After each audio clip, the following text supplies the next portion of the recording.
আসসালামু আলাইকুম।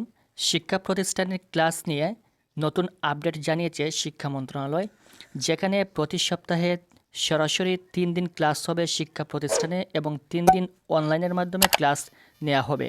বৈশ্বিক জ্বালানি সংকটের কারণে স্কুলগুলোতে অনলাইন এবং অফলাইনে ক্লাস নেওয়ার পরিকল্পনা নিয়েছে শিক্ষা মন্ত্রণালয়। এজন্য সপ্তাহে ৩ দিন অনলাইনে এবং ৩ দিন সরাসরি ক্লাস নেওয়ার কথা রয়েছে। মঙ্গলবার শিক্ষা মন্ত্রণালয়ের কর্মকর্তা এ তথ্য জানিয়েছেন। শিক্ষা মন্ত্রণালয়ের ঢাকা মহানগরের বিভিন্ন স্কুল ও কলেজের শিক্ষক বোর্ড কর্মকর্তা ও মন্ত্রণালয়ের কর্মকর্তাদের সমন্বয় সভায় অনুষ্ঠিত হয়। সেখানে সপ্তাহে ৬ দিন ক্লাস নেওয়ার সিদ্ধান্ত হয়েছে। ৩ দিন অনলাইন ও ৩ দিন অফলাইনে ক্লাস হবে। জোর বিজোর রুল বা দিন ভাগ করে এই পদ্ধতিতে ক্লাস হবে।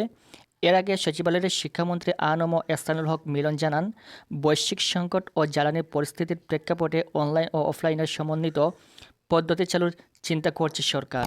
এ বিষয়ে নীতি নির্ধারণী পর্যায়ে আলোচনা চলছে এবং শিগগিরই মন্ত্রিসভা বৈঠকে প্রস্তাব উপস্থাপন করা হবে। তিনি বলেন, প্রধানমন্ত্রীর নির্দেশনা অনুযায়ী আমরা কাজ করছি। আগামী বৃহস্পতিবারের মন্ত্রিসভা বৈঠকে এ বিষয়ে বিস্তারিত আলোচনা হবে এবং সেখানেই চূড়ান্ত সিদ্ধান্ত আসতে পারে। শিক্ষামন্ত্রী বলেন, প্রাথমিকভাবে স্কুল পর্যায়ে এ পদ্ধতি চালুর বিষয়ে বেশি গুরুত্ব দেওয়া হলেও কলেজ পর্যায়েও তা প্রযোজ্য হতে পারে কিনা সে বিষয়ে আলোচনা চলছে।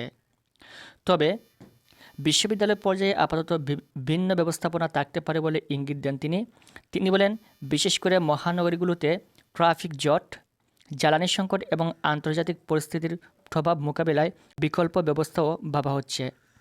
এর মধ্যে শিক্ষার্থীদের জন্য বাস সার্ভিস চালু, বৈদ্যুতিক বাস, মেট্রো ও সৌরশক্তি চালিত পরিবহন ব্যবস্থার বিষয়গুলো গুরুত্ব পাচ্ছে। তার মানে শিক্ষা প্রতিষ্ঠানে ৩ দিন সরাসরি ক্লাস হবে এবং ৩ দিন অনলাইনে ক্লাস নেওয়ার কথা ভাবছে শিক্ষা মন্ত্রণালয়। পরবর্তী শিক্ষা প্রতিষ্ঠান সংক্রান্ত সকল আপডেট পাওয়ার জন্য চ্যানেলটি অবশ্যই সাবস্ক্রাইব করে রাখবেন। Thank you so much.